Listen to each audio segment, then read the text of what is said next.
Hello guys, welcome to my blog.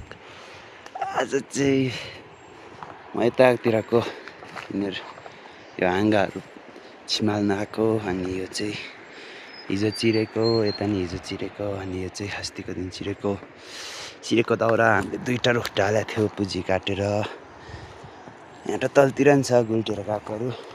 अनि आज चाहिँ म यो छिमाल्नेवालामा छु, यतातिर टन्नै छ, यता पनि टन्नै छ। अनि आज चाहिँ म एक्लै छु। सो 14 गते तल एक्लै आएको छ। अनि अब यहाँ हेर्न सक्नुहुन्छ गाइज, यहाँ चाहिँ गाई बस्तुहरू चरिरहेछ मजाले हरियो पाखामा होइन। यो त्यहाँ तल्लोपट्टि चाहिँ भेरानी लिएको रहेछ। म तपाईँहरूलाई देखाउने छु। यहाँ तल यहाँतिर यहाँ तलपट्टि भेडा लिएको रहेछ। भेडा एउटा राम्ररी त देखाएको छैन, त्यहाँ अलिअलि देख्न सक्नुहुन्छ भेडा लिएको रहेछ। अनि आज चाहिँ म यो काट्नेवालामा छु। अनि मसँग चाहिँ छ आज एउटा यहाँतिर खुकुरी एकदम स्पेसल। अनि म एक्लै भएको कारणले एउटा खुकुरी र एउटा बन्चरो अनि जुस लिएर आएको छु, ट्याङ जुस। अनि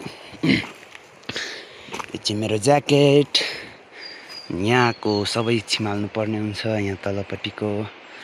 अनि अब म चाहिँ छिमाल्नुतिर लाग्नेवाला छु।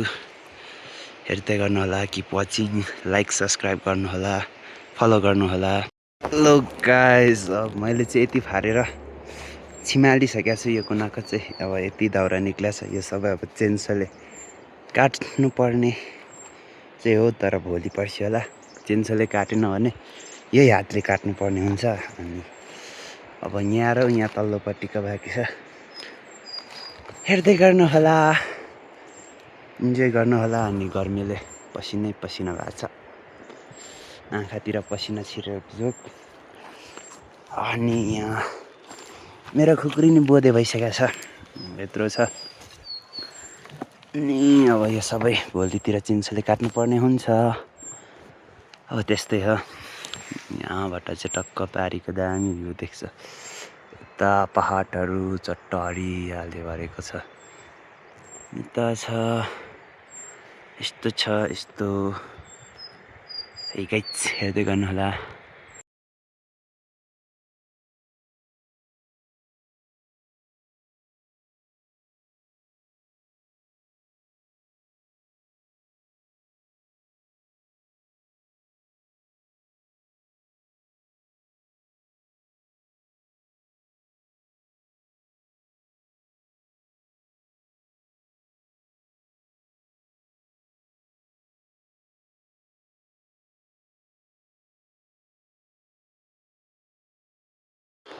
गाइज मैले चाहिँ अब छिमालेर सकिसकेको छु। यहाँतिर यति धेरै छ नि, माथिल्लोति यति छ।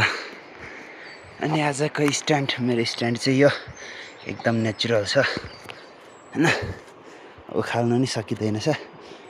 यति होस् बन्चराले र माथि अलिअलि ठोकेको थिएँ। चाहिँ मेरो नेचुरल स्ट्यान्ड। अनि आजको काम यति अब बोक्नु लागेको छ, 2 बजिसकेको छ। अनि यो चाहिँ छिमालेर बाँकी बसेको घाँसहरू पातहरू, यो चाहिँ म एक्लैले निकाल्नु नसक्ने भएको अवस्थामा यसलाई चाहिँ म यहीँ छोडिदिइराख्नेछु। बन्चरो खुकुरी लिएर जानुपर्ने हुन्छ।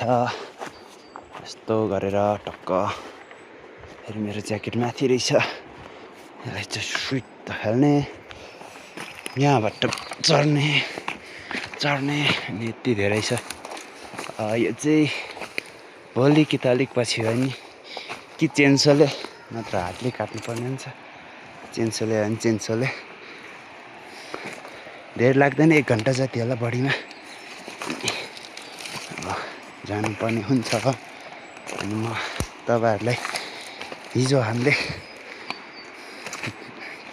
दाउरा फुटाएको ठाउँ देखाउनेवाला छु।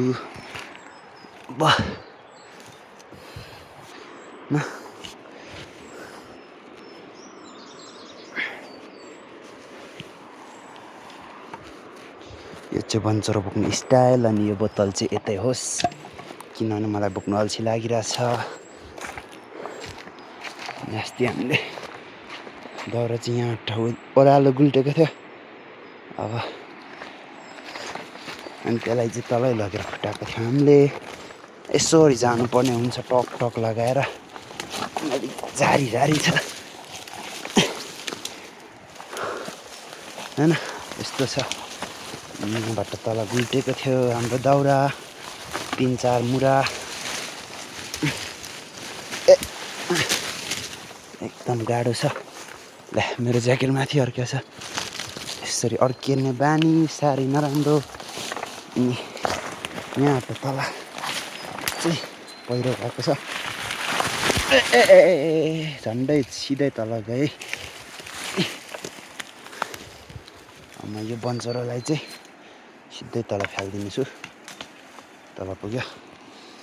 अब यहाँतिर चाहिँ कसरी झर्ने भन्दाखेरि म तपाईँहरूलाई देखाउनेवालामा छु। यस्तो गर्ने, यस्तो गर्ने, यस्तो गरेर यसरी झर्नुपर्ने अवस्था हुन्छ। चिप्ल्यो भने सिधै